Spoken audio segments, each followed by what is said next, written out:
తమ నేతలకు కీలక సూచనలు చేశారు బీఆర్ఎస్ అధినేత కేసీఆర్.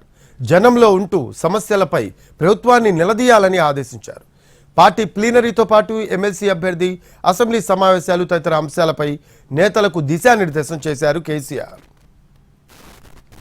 ఎప్పుడూ జనంలో ఉండండి, ప్రజా సమస్యలపై అసెంబ్లీలో ప్రభుత్వాన్ని నిలదీయండి. తమ పార్టీ నేతలకు బీఆర్ఎస్ అధినేత కేసీఆర్ చెప్పిన మాట ఇది. ఎర్రవల్లి ఫామ్ హౌస్లో తమ పార్టీ ఎమ్మెల్యేలతో సమావేశమయ్యారు కేసీఆర్. సుదీర్ఘంగా సాగిన ఈ భేటీలో విభిన్న అంశాలపై చర్చ జరిగింది. ముఖ్యంగా పార్టీ ప్లీనరీ, బహిరంగ సభ, ఎమ్మెల్సీ అభ్యర్థి, అసెంబ్లీ సమావేశాలపై సుదీర్ఘంగా సమాలోచనలు జరిపారు. వరంగల్ వేదికగా ఏప్రిల్ 27న బీఆర్ఎస్ ఆవిర్భావ సభ నిర్వహించాలని నిర్ణయించారు. కాంగ్రెస్ ప్రభుత్వ తీరును దుయ్యబట్టారు కేసీఆర్. ప్రజలకిచ్చిన హామీలను అమలు చేయడంలో విఫలమైందని ఆరోపించారు. అందువల్లే రేవంత్ సర్కార్పై జనంలో తీవ్ర వ్యతిరేకత ఉందన్నారు ఆయన. మొత్తానికి తమ పార్టీ నేతలు, కేడర్లో ఉత్సాహం నింపే ప్రయత్నం చేస్తున్నారు కేసీఆర్.